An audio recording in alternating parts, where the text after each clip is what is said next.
ये बिजली पानी के चक्कर में आपने दिल्ली का नाश कर दिया। सीवर भरे पड़े हैं, रोड टूटे पड़े हैं, यमुना मैली है।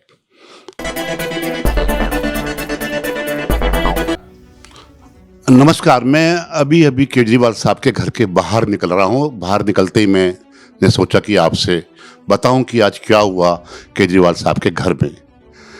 मेरे चेहरे को मत देखना, ये जो थोड़ा बहुत चंदन लगा हुआ है, क्योंकि होली एक ऐसा परिवार है जो मेल जोड़ बढ़ाने का परिवार है, और मुझे लगा कि केजरीवाल साहब का परिवार संकट के अंदर है, तो मैं मिलने चला गया केजरीवाल साहब की मिसेज से कि उनके परिवार के लोगों से मिलूंगा, बातचीत करूंगा। और 10 साल के बाद आज ये मुलाकात हुई। गेट पर सिक्योरिटी बहुत ज़्यादा टाइट थी। मैंने सिक्योरिटी के लोगों से रिक्वेस्ट की कि मैं मिलना चाहता हूं, तो उन्होंने मेरे एक्स एमएलए की बात तो नहीं मानी कि मैं एक्स एमएलए हूँ, लेकिन मैंने कहा मैं उनके परिवार का आदमी। बोला हाँ, परिवार के लोग जा सकते हैं। और मैं सीधा अंदर चला गया, शीश महल के अंदर, जहाँ अभी तक बहुत सारे लोग नहीं जा पाए हैं। अभी ईडी जरूर गई थी पीछे, उसके चित्र आपने देखे थे। जब मैं अंदर गया, लॉन जैसे ही पार किया और बंगले के अंदर एंटर किया, तो बड़े विशाल का ड्राइंग रूम के अंदर परिवार के बहुत सारे लोग बैठे हुए थे। और मुझे देखते ही चौंक गए कि ये कैसे आया है, ये तो हमारा दुश्मन है, ये तो हमारे खिलाफ बोलता है, रोज वीडियो डालता है, और पिछले 1 साल से ये बार बार कह रहा है केजरीवाल साहब जेल जाएंगे। मैंने उनकी निगाहों से पहचाना कि वो मुझे अच्छी दृष्टि से नहीं देख रहे हैं, लेकिन त्योहार था। लेकिन उनकी मिसेज ने जैसे मुझे देखा तो सुनीता जी दौड़ी चली आई। उनके चेहरे की मासूमियत देखकर मुझे लगा कि मैंने ठीक किया आकर। मैंने कहा मैडम ठीक है, मैं खिलाफ बोलता रहा हूँ आपके, लेकिन बड़ा दुख है मुझे कि होली के इस मौके पर जहाँ पूरा परिवार इकट्ठे होली खेलता था, केजरीवाल साहब सबसे मिलते थे, तो मुझे लगा कि आज मुझे जाना चाहिए। और मैं इसलिए आपके पास आया हूँ, जहाँ मेरे मन में एक पीड़ा है कि अरविंद जी जेल में हैं, आपको सब लोगों से खुद ही बात करनी पड़ रही है। एमएलए भी आएंगे, रिश्तेदार भी आएंगे। तो उन्होंने कोई जवाब नहीं दिया, लेकिन कहा ठीक है भाई साहब, आपका बहुत बहुत थैंक यू कि आप आए, और जो कुछ भी आपके सामने है, और ईडी ने आपके भाई साहब को गलत फंसा दिया। मैं कहा देखो, मैं राजनीतिक बातें करने नहीं आया हूँ आपसे, मैं तो एक मानवता के नाते, क्योंकि मैंने आपके हाथ का पोहा खाया है, मैंने आपके हाथ की जलेबी खाई है, जो कि आपने मुझे जब पहली बार मुख्यमंत्री बने थे अरविंद जी, तो उस समय खिलाई थी। तो मेरा मन उचट गया और मैं सीधा मिलने चला आया। और मुझे बड़ा आपका मैं आभारी हूँ कि आपके सिक्योरिटी लोग के लोगों को जो मैंने बताया कि मैं उनका पुराना मित्र हूँ, तो मुझे अंदर आने दिया। और बताओ आप कैसी हैं? बोले कैसा होना चाहिए? मैं कहा नहीं, वो तो मैं समझ सकता हूँ, जब किसी के परिवार का आदमी जेल जाता है तो, और किस प्रकार से लोग बिखरते हैं, वो मैं समझ सकता हूँ, आपके मन की पीड़ा मैं समझ सकता हूँ। लेकिन ये बताओ भाभी जी, मैंने भाभी जी कह तो दिया, मैं फिर डर गया कि यार, क्योंकि चक्कर क्या होता है कि जो बड़े लोगों की पत्नी होती है उनको भाभी जी नहीं कहते। गरीब की जोरू सबकी भाभी, और वो तो अमीर भी और साथ में मुख्यमंत्री। तो लेकिन मेरे मुँह से निकल गया, लेकिन मैंने तुरंत कहा बहन जी, मैं तो इसलिए आया था कि मेरे लिए कोई सेवा बताना। ठीक है, हम पॉलिटिकली अलग अलग विचारधारा है, और जो भी मेरा उनका डिस्प्यूट रहा, तो लेकिन मुझे आपकी वो बात याद है जब विधानसभा के अंदर आप बाबूजी, माताजी विधानसभा की गैलरी में थे, स्पीकर गैलरी में, और जब मैं आपसे मिलने आया तो आपने कहा था भाई आप बड़े भाई हो, ध्यान रखना, अरविंद जी का भरोसा नहीं, कब क्या बोल दें। तो उस दिन आपने मुझे कहा, और मैंने बड़ा प्रयास किया, लेकिन अरविंद जी नहीं माने और उन्होंने इस्तीफा दे दिया था। और उसके बाद मैं आज आपसे मिल रहा हूँ कि मुझे वो आपकी बात याद थी कि आपने कहा था आप बड़े भाई हो, लेकिन मैं तो अरविंद जी को भाप गया था उसके बाद कि ये मानने वाले तो हैं नहीं, तो मैंने तो आना जाना बंद कर दिया। उसके बाद उन्होंने मुझे पार्टी से भी निकाल दिया। लेकिन मैं एक बात कहने आया हूँ आपको, जो हो गया वो तो हो गया, और सब ठीक भी हो जाएगा। समस्या आती है तो ख़त्म भी होती है, रात आती है तो दिन भी आता है, सूर्योदय होता है तो सूर्य अस्त भी होता है। आप निश्चिंत रहें। तो यदि आप ठीक हैं और ठीक ठाक हैं, तो ऐसा है नहीं, आपके चेहरे को देख के मैं भांप सकता हूँ कि गड़बड़ तो हुई है, हेरा फेरी तो की है अरविंद जी ने, और आपको भी मालूम होगा क्योंकि ये जो पर्दे आप उनके हाथ खरीद के लाई थी, ये बेचारे बड़े बड़े मायूस से हो रहे हैं कि अरविंद जी डेली उनको निहारते थे, अब कौन निहारेगा। मैं बात कर ही रहा था कि मुझे उनके पिताजी के खांसने की आवाज़ आई और मैं हिम्मत करके उनके कमरे में चला गया। पिताजी बीमार चल रहे हैं, अस्वस्थ हैं, अभी 3-4 दिन पहले ही हॉस्पिटल से आए हैं। माता जी भी साथ बैठी हुई थी। मैंने नमस्कार किया, चरण स्पर्श किए। बुजुर्गों का आशीर्वाद हमेशा मिलता है, यदि आप उनके खिलाफ भी होते लेकिन वो हमेशा आशीर्वाद देते हैं। उन्होंने मुझे आशीर्वाद दिया और मैंने कहा बाबूजी जो हुआ आप हिम्मत रखो, राम जी भली करेंगे। कह रहे भली तो राम जी ने किया, माना ही नहीं। 10वें सम्मन पे उठाई ले गए वो उसको। हम कहते रहे कि पहले सम्मन पे चला जाता तो अब तक तो जमानत हो जाती, क्योंकि आपने देखा है कि सबकी जमानतें हुई हैं। और हमारा बेटा जिद्दी टाइप है। अब बेटे की गलती नहीं है, उसके पीछे जो ताकतें हैं ना, कुछ एमएलए और कुछ, उन्होंने सारा नाश किया है। वो मेरा बेटा तो इतना ईमानदार था, बहु ईमानदार थे, अच्छी वाली नौकरी कर रहे थे, अफसर थे, बढ़िया घर मिला हुआ था, लेकिन पता नहीं उसके मन में क्या देशभक्ति की बात जाची। देशभक्ति करता ठीक है, लेकिन ये शराब वाले मैटर ने तो बिल्कुल बर्बाद कर दिया भाई। क्या जवाब देंगे रिश्तेदारों को, क्या जवाब देंगे दामाद को, क्या जवाब देंगे वो जो बेटा बेंगलोर रह रहा है, उसकी पत्नी को, बच्चों को। हम तो बहुत दुखी हैं, मन बहुत दुखी है। मैं कहा बाबूजी देखो, मैं तो केवल आ गया कि भाई होली का त्यौहार है तो निराशा तो है ही, लेकिन आप हिम्मत रखो। जिस प्रकार की हिम्मत आपने उस समय रखी जिस समय घोटाला हो रहा था, अब हिम्मत रखो कि बच भी जाएंगे। क्योंकि ये देश तो ऐसा देश है जिसमें 2G 3G 4G वाले सारे बच के बाहर आ गए, साउथ इंडिया वाले सारे बच के बाहर आ गए। आए नहीं आए, वो भी आ जाएगा। अरे बोला बच के तो आ गए, वो पहले ही मेरे भाई मेरे दुश्मन थे भिवानी में, पता है ना आपको। तो और वो मेरी मजाक उड़ाएंगे हैं कि अच्छा लड़का बना था चीफ मिनिस्टर, हो गया ना। मैं ठीक है बाबूजी, लेकिन यदि आप रोकते तो। बोला भाई हमारी तो उम्र हो गई, हम क्या रोकें। वो हर बात पे कहता था कि नहीं गलत कुछ नहीं हो रहा, सब अच्छा हो रहा है, ये मोदी जी फंसा रहे हैं, ये शीश महल बनवा लिया। क्या जरूरत थी? जब पहले फ्लैट में रहते थे, बंगला ना लेने की बात करता था, ना इस ड्रामे को करता, इस काम को करता, क्या फ़र्क पड़ रहा है? ये किस काम आएंगे पर्दे, किस काम आएंगे ये सोफे किस काम आएंगे? लेकिन ठीक है भाई, जैसा आप आए आपका बहुत बहुत धन्यवाद। अभी मैं बात कर ही रहा था तो उनकी बिटिया हर्षिता गुजरी। मैं कहा बेटा सुनो, वो मुझे नहीं पहचानती थी क्योंकि बहुत छोटी थी, 10 साल पहले मुलाकात हुई थी जब वो बैट बॉल लेके खेलने जाती थी और जब कभी मिलते थे। मैं कहा हर्षिता बेटा हिम्मत रखना, पापा ने जो किया किया। कह रही अंकल कॉलेज की सहेलियों के पुराने जब फ़ोन आते हैं तो मेरे आंसू निकल आते हैं। मैं आंसू तो मेरे भी आ रहे हैं, लेकिन मैं छुपा रहा हूँ, जबकि ऐसा नहीं था, मैं मन खुश था। लेकिन चलो जो भी हुआ। मैं कहा लेकिन वो एक बात बता, पुलकित कहाँ है? बोले पुलकित का कमरा अलग है। मैं ऐसा तेरा कमरा अलग है, उसका कमरा अलग है? अरे वो जो 4 जो ट्रेडमिल लगवाए थे, पुलकित का जो फर्म बनाई थी 10 लाख महीने का, जो वो ट्रेडमिल कहाँ है? बोले वो अलग, उसमें वो गैलरी के अंदर अलग उस जगह लगे हुए हैं।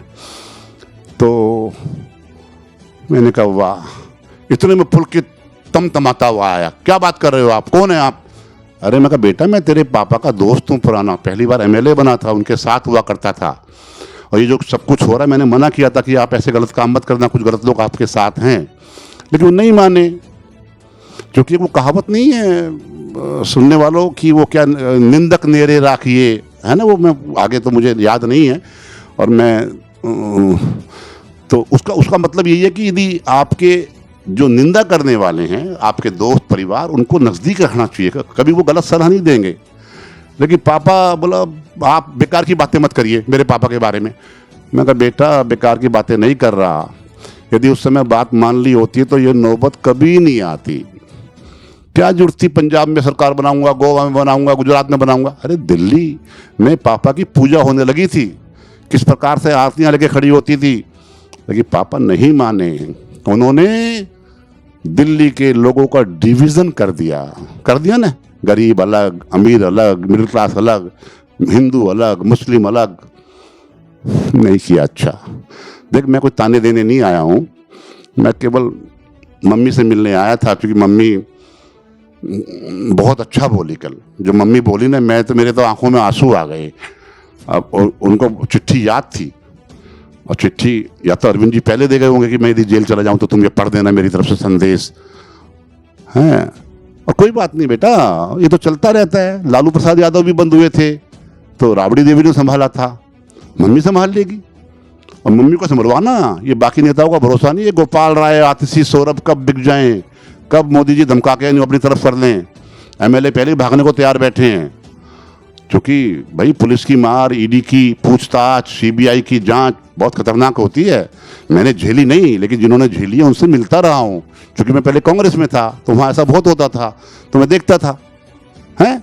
और मुझे मालूम है चंडीगढ़ में आपके साथ गलत किया था मोदी जी ने, लेकिन मोदी जी तो भाई क्या करें, पैसे का खेल है। और मोदी जी का मुकाबला करने के लिए उन्होंने पैसे की मार को पूरा करने के लिए शराब घोटाला कर दिया और छोटे मोटे घोटाले कर दिए, लेकिन उन्हें ये नहीं मालूम था कि जो अफसर हैं वो पकड़े जाएंगे। हाँ, मैंने कहा बेटा एक बात तो बताओ। वो मैडम भी आ गई कि आप बच्चों से क्या बात कर रहे हो। मैं सुनीता जी, मैं बात कुछ नहीं कर रहा हूँ बहन जी, मैं ये कह रहा हूँ कि वो जो ईडी वाले आए थे आपके घर में 70,000 मिले थे हैं, लेकिन उसके साथ वो जो 150-200 लोगों की फाइल मिली है, वो क्या है? वो फाइल क्या है? क्या मतलब? मगर नहीं, मीडिया में चल रहा है वो फाइल, मतलब आप ईडी की इंक्वायरी करा रहे हो।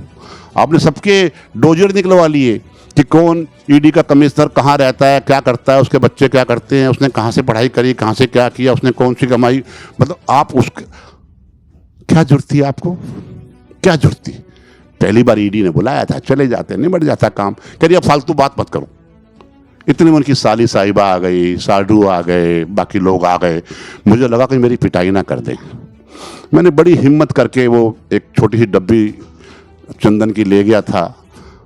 तो ये देख रहे हो ना आप, तो ये मुझे उन्होंने नहीं लगाया। मैं कहा बाहर निकलूंगा, मीडिया के लोग पूछेंगे कि आप भाभी से होली खेली आए, तो क्या करूं, क्या जवाब दोगे? तो मैंने खुद ही लगाया भाई साहब, ये लगा देख रहे हैं ना आप, ये मैंने खुद ही लगा लिया कि बाहर जाके बोलूँगा कि सब कुछ बहुत बढ़िया है और अच्छा मूड है, कोई घबराहट नहीं है, सब ठीक है। लेकिन सच्चाई ये है मित्रों, घर की हालत ठीक नहीं है। माँ भी परेशान है, पिताजी भी परेशान है, बहन भी परेशान है, सालियाँ भी देख रही हैं अपनी बहन को कि क्या है, जीजा मजे ले रहे हैं, साडू मजे लेते हैं हमेशा। पता ना आपको, साडू का मामला ऐसा होता है। वो कहता है अच्छा बहुत फन्ने का बन रहा था, बहुत टीवी में आ रहा था, हमने काम कहा था, करा नहीं हमारा। लेकिन ये हुआ। मैं देख रहा था पर्दे, मैं देख रहा था पूजा घर, मैं देख रहा था सोफे, मैं देख रहा था कालीन। फिर अचानक मेरे ध्यान में आया कि क्यों ना इनकी टॉयलेट देख ली जाए। तो मैंने एक बहाना किया कि आपका वाशरूम कहाँ है? तो वो बोले कि वाशरूम तो उस कमरे में तो मत जाना, आप कमरे से अलावा भी बनाया हुआ है हमने। चलो मैं चला गया। मैं देखना चाह रहा था 4 लाख की टॉयलेट कैसी होती है। भाई मुझे तो कुछ फर्क नजर आया है नहीं, सब रुआसे थे कि अरविंद जी इस टॉयलेट को इस्तेमाल करते थे। टॉयलेट भी परेशान थी कि अभी मेरा इस्तेमाल कौन करेगा। तो ऐसा हुआ, स्विमिंग पूल पर मुझे उन्हें जाने नहीं दिया। लेकिन वहां मैं देख रहा था कि कुछ पेड़ जो लगे थे साइड में, पीछे जो पेड़ लगे थे वो रो रहे थे। तो मुझे लगा कि अरविंद जी नहीं है, उससे वो परेशान है। तो मैंने पेड़ों की तरफ देखा, निहारा।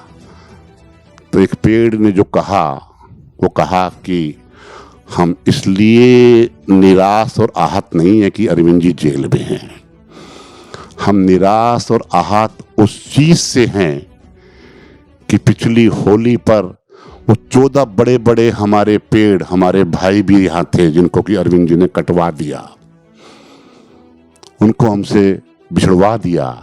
ये उसका श्राप हमने दिया था, जिसकी वजह से अरविंद जी जेल में गए। सत्येंद्र जैन ने ऑर्डर पास किया था, मनीष सिसोदिया खड़ा होकर बनवा रहा था, संजय सिंह हाँ में हाँ मिला रहा था। उसने देखा नहीं कि हम भी जीवित हैं, हम आपको ऑक्सीजन देते हैं, आपने हमारे 14 भाइयों को काट के गायब कर दिया है। उनकी मट्टी भी नहीं मिली हमें, मट्टी मतलब अंत्येष्टि के लिए वो लकड़ी भी पता नहीं कहाँ चली गई। हम उस चीज से दुखी हैं। ये जो मैंने कहानी आपको बताई, ये वैसी ही कहानी है जैसे अरविंद केजरीवाल विधानसभा में दहाड़ कर बोलते थे, दिल्ली का मालिक मैं हूं, मोदी चौथी पास है, बोलते थे ना। देखो, विधानसभा में और पार्लियामेंट में बोलने वाले को तो इम्यूनिटी है कि उसके खिलाफ कोई कोर्ट केस नहीं हो सकता, मानहानि नहीं हो सकती। मेरे खिलाफ हो सकती है जो बातें मैंने आपको बताई हैं। मन तो मेरा भी दुखी है कि जिसके हाथ बैठ के खाना खाया हो, जिसके हाथ लाठियां खाई हो, जिसके साथ बैठकर रेल भवन इंडिया गेट के पास पूरी रात गुजारी हो, जिस व्यक्ति के कारण आप एमएलए बने, वो उसकी गुडविल थी। जब उसकी टोपी पहन के चलते थे तो हमें लगता था कि हाँ, हम अरविंद के भाई हैं, साथी हैं। भाई तो भाई रहेगा, लेकिन गलत काम में उसके साथ नहीं थे, ना हैं, ना आगे होंगे। लेकिन इसका मतलब ये नहीं है कि खाली अरविंद केजरीवाल गलत है, ये मोदी साहब भी कम नहीं है। क्या किया वेस्ट बंगाल में? पकड़वा रहे हैं ना, अच्छी बात है। चोरों को पकड़वा रहे हैं, अच्छी बात है। योगी जी भी पकड़वा रहे हैं, लेकिन असम के मुख्यमंत्री के खिलाफ आरोप लगाते थे 70,000 करोड़ के, आज वो उनका मुख्यमंत्री है। अजीत पवार उनका डिप्टी चीफ मिनिस्टर है, शिंदे साहब मुख्यमंत्री हैं। क्या है ये?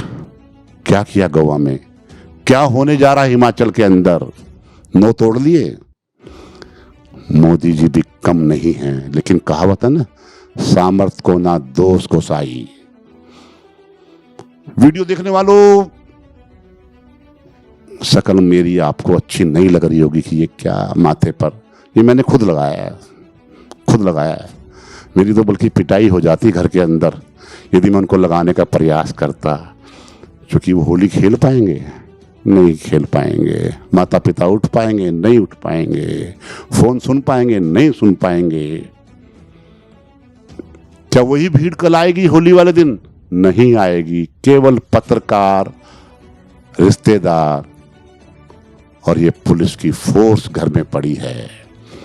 सब इंतजार कर रहे हैं कि अरविंद केजरीवाल जब 26 को या 28 को, 26 का तो उसका खत्म हो रहा है ना, वो के कविता, 28 को इनका रिमांड खत्म होगा। आगे रिमांड होगा नहीं होगा, हाई कोर्ट में होली के बाद क्या होगा, ये सोचने का विषय है। लेकिन जो मैं समझता हूं, अरविंद केजरीवाल इतना बुरा आदमी था नहीं सर, नहीं था। लेकिन जो मुझे मालूम हुआ, वो राघव चड्ढा कहां है पता है आपको? वो लंदन में है। वीडियो लंबी हो जाएगी। लंदन में क्यों है? वो वहां एक मीटिंग कर रहा है आतंकवादी ताकतों से, जो मैंने मीडिया पर देखा है। कुमार विश्वास कल होली जबरदस्त मनाएगा, लेकिन कुमार विश्वास जी, मैंने आपको जब कहा था अरविंद को समझाओ, तो आपने समझाने की बजाय अपनी राज्यसभा की टिकट को देखकर उसके गलत कामों में सहयोग किया। जब राज्यसभा नहीं मिली तो छोड़कर भाग गए। अरविंद जी, जो निंदक मेरे रखने वाली बात थी, उस बात पर आप कायम रहते। आपने वो मेरी बात मान ली होती है। जोगिंदर यादव को ना निकाला होता, प्रशांत भूषण को ना निकाला होता, आपने बाकी अन्य लोगों को ना भगाया होता, तो आपको ये अभिषेक मनु सिंघवी जैसे वकील नहीं करने पड़ते। प्रशांत भूषण अकेले में, क्योंकि ना तो उसको फीस देनी पड़ती और वो आपका साथी था, लेकिन आपने उनकी बात को नहीं माना। जबकि सच्चाई है कि वो सारे आज भी बीजेपी के खिलाफ हैं, तो आपके खिलाफ नहीं बोल रहे, लेकिन मन ही मन उनके लड्डू तो फूट रहे होंगे कि अच्छा 1 करोड़ रुपए हमने दिया, पार्टी हमने बनवाई और हमें ही उसने बाहर निकाल दिया। प्रशांत जी, 1 करोड़ में क्या होता है? जहाँ 100 करोड़ रुपए चुनाव में लगते हैं, जनता कितना चंदा देती है? ये तो इंडस्ट्री से ही आता है। आपने नहीं भापा। लेकिन अरविंद जी, पब्लिक ने आपके अकाउंट में पैसे भर दिए थे, लेकिन आपको तो देश का प्रधानमंत्री बनना था। प्रधानमंत्री बनना जरूरी नहीं है। कितने प्रधानमंत्रियों को जानते हो आप? लेकिन विवेकानंद का नाम लोग लेते हैं, भगवान महावीर का नाम लोग लेते हैं ना, हैं? गुरु गोविंद सिंह जी का नाम लेते हैं ना, अंबेडकर साहब का नाम लेते हैं, अब्दुल कलाम का नाम लोग याद रखते हैं ना, और बहुत सारी हस्तियां देश की, महाराणा प्रताप हों या शिवाजी हों या भगत सिंह हों। भगत सिंह भी सोचते होंगे तस्वीर तो मेरी पीछे लगा ली, लेकिन मुझको कलंकित कर दिया इस व्यक्ति ने। महात्मा गांधी की आपने फोटो हटा दी हर जगह से, ऑफिस से, लेकिन जाकर समाधि पर बैठे ना आप। राम जी के खिलाफ बोले, लेकिन जब मामला बढ़ा तो माँ पिताजी सबको लेके राम जी के पास गए ना, लेकिन राम जी भी नहीं बचा पाए। यदि आप अपनी नियत सही रखते, जो मन में था वही पब्लिक को बोलते, जो पब्लिक को बोला वही मन में रखते, तो आप जेल नहीं जाते।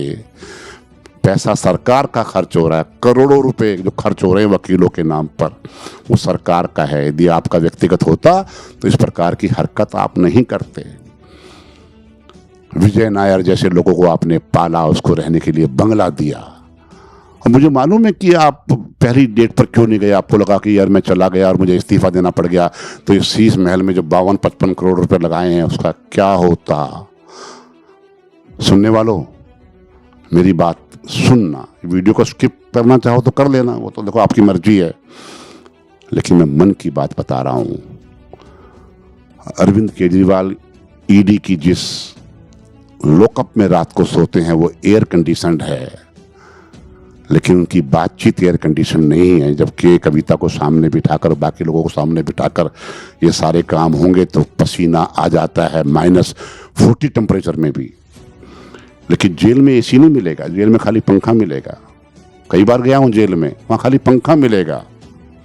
बाकी आपकी अंडर जेल है तो जैसे सतिंदर जैन मालिश करवा रहा था फिजियोथेरेपी के नाम पे एक रैपिस्ट से, वो आप देख लेना, कोर्ट में रिक्वेस्ट वगैरह डाल देना, शायद जज साहब मान जाएं, टीवी या अखबार या सब कुछ दे दें आपको। और बाकी पैसे में से सब जेल में सब कुछ मिलता है, पैसे की कमी नहीं। लेकिन हाँ, उस केश चंद्र से बचकर रहना, वो जो ठग है, याद है ना, जिसने आपको करोड़ों रुपए घड़ी दी थी, हैं? वो कह रहा है कि मेरे बर्थडे पे आए थे, बर्थडे बनाया था, गिफ्ट दिया था। अब वो झूठा सच्चा इसके बारे में मैं कुछ नहीं कह सकता, उससे बच के रहना, वो भी जेल में, कहीं बदतमीजी ना कर दे आपसे। कुछ भी हो सकता है, अपना अपना होता है भाई। जितना मर्जी दुश्मन हो, यदि भाई कत्ल भी कर देता है ना, तो अपने भाई की डेड बॉडी को छाया में डालता है कि मेरे भाई को धूप ना लग जाए।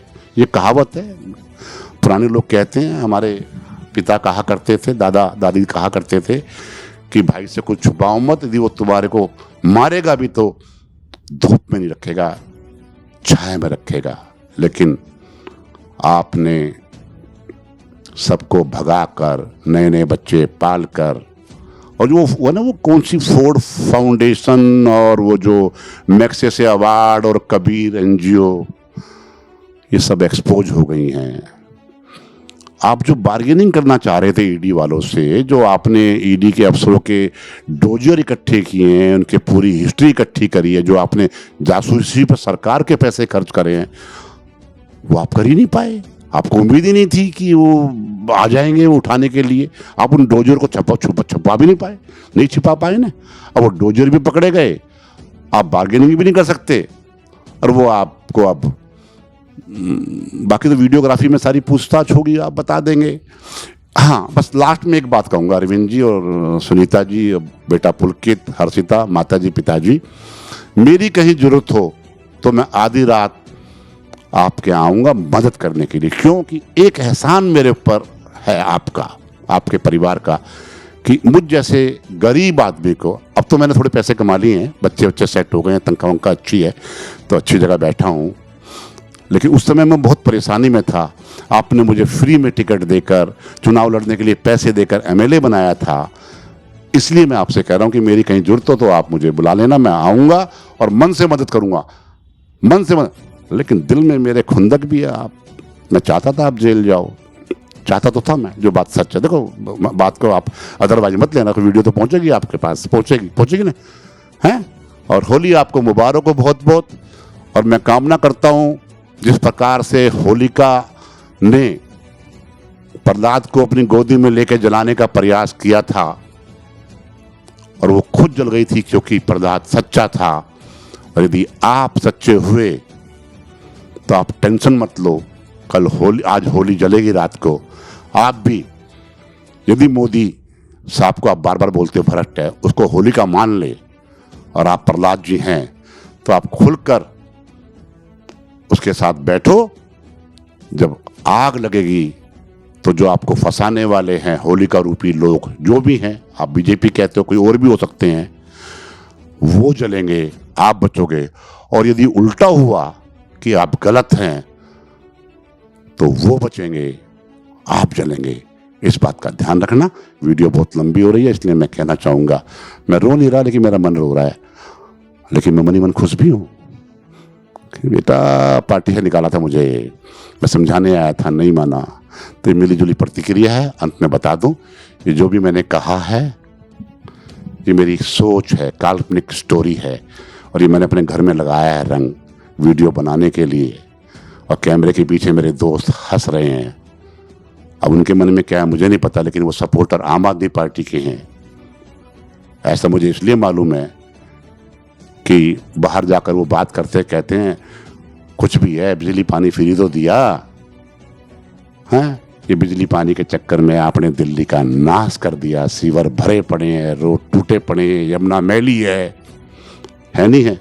कल शमशान घाट गया था, पोल्यूशन में दम घुट गया, बहुत मन दुखी था। मेरे दोस्त के पिताजी गुजर गए तो निगम बोध जाना पड़ा।